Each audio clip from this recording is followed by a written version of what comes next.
Paradise Lost is an epic poem, which doesn't just mean very long. The epic is a particular form of long narrative poem. It has antecedents in ancient Greece and Rome, which Milton is very conscious of, and it famously mingles humans with supernatural figures, that both gods and men appear in an epic poem. There are other things to know about epic poems. First of all, there's an epic tradition, which I talked about before, especially as we were talking about the Fairy Queen. Spencer is also following the epic tradition, trying to imitate the moves of earlier great epic poets like Homer, Virgil, Ariosto, and Milton is imitating all those too, and he's adding in Spencer too. Epics start with an invocation to the muse. We've seen that. Epics start in media res, in the beginning of things, in the middle of things. Epics do not start at the beginning, they start in the middle and they catch you up later. So we meet Satan at the beginning of book one, having already had his behind kicked out of heaven. He has lost the war in heaven. The war in heaven is related later in the poem as catch up, as the Archangel Raphael explains to Adam and Eve what went on earlier in the poem. We're skipping that, but it's there for you to read.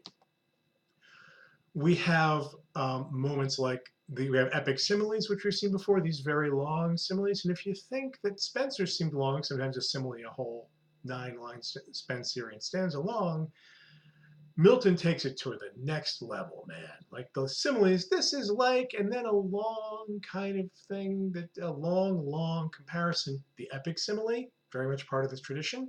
There are particular kinds of similes we're going to see Milton do because other people have done these comparisons before. There are classic movies like The Voyage to the Underworld, that happens in the Odyssey and in the Aeneid. Well, we start with a voyage to the underworld, so that's covered. We have cataloging moments.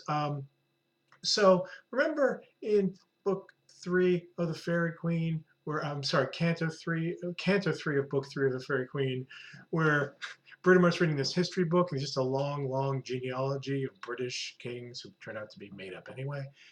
That where the narrative substance is boring, that is a classic epic move. We're going to have a catalog of trees, of warriors, of ships. Early in the Iliad, we just stop and list all the various minor kings who come to lay siege to Troy and how many ships each of these heroes brought with him. In the same way, we're going to get a catalog of the various major demons who are in hell with Satan. Most importantly, the epic is a national poem. It is the poem about a people's hero that creates a sense of tribal or national identity. Ancient Greek culture very much centered on Homer. They had a whole bunch of city-states, but what they shared was reverence for the epic poems of the great poet Homer.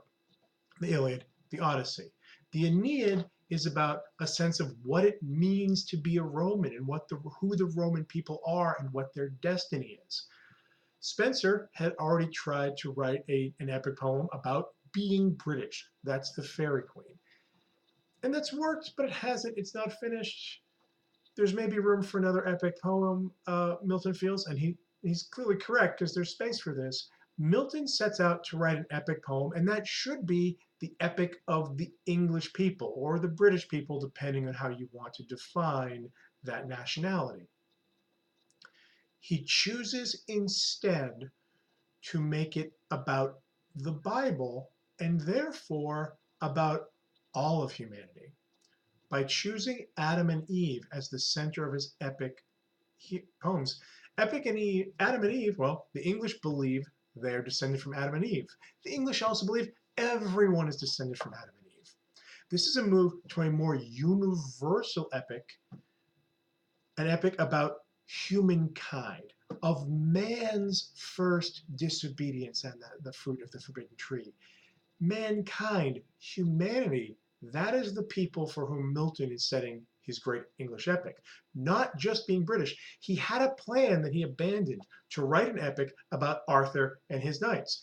And that would be great. Arthur's a kind of classic. He's out of the Romance tradition, but he's suitable for epic because he's a figure on which an English or British identity can coalesce around. Milton is aiming much higher. He's aiming for all of humanity. Not this nation, but the universe. Wow. This leads him to a problem. Epics are traditionally poems that are essentially military. They're about epic heroes. And because Milton will do everything that earlier epic poems do, he does provide battle scenes. There's a big battle in heaven. The Son, i.e. the aspect of God who will later be, according to Milton's thinking, incarnate as Jesus, gets in his chariot and just knocks the rebel angels all around. And it's a glorious extended battle sequence after a number of battle sequences in heaven. But that is not the main point. By making this a Christian epic, a religious epic, Milton decides that there's something more important, a heroism higher than heroism on the battlefield. So we're going to have battlefield heroes, and Satan himself is a type of the traditional epic hero. He looks like a warrior, even if he's a defeated warrior. Hey, you know who's a defeated warrior prince? Aeneas. That's how that poem starts out. He's on the run after Troy has burned. But there's something higher, bigger than the military, bigger than those heroes, something that makes those epic heroes look small. You will see a repeated move throughout Milton's poem where something large is made to seem small in comparison. That's what he's doing with the entire epic tradition. As big as the biggest epic poem you've ever imagined, tiny compared to this, the divine epic poem, where something religious and spiritual dwarfs anything you can do through mere violence.